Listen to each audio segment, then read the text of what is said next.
2006 brake reservoir replacement Ford Fusion.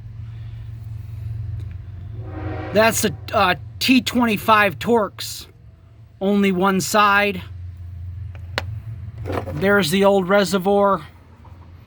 The reason we had to replace it was because of the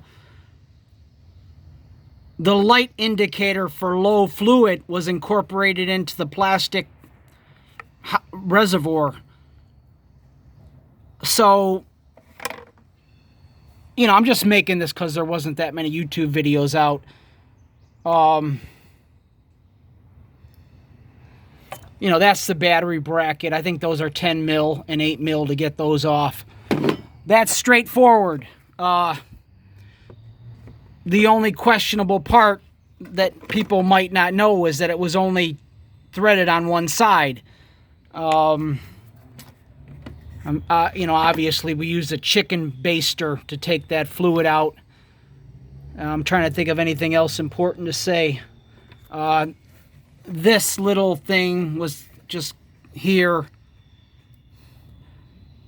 Now I'm hoping we won't have to bleed the brakes. So that's the hope. All right, that's it.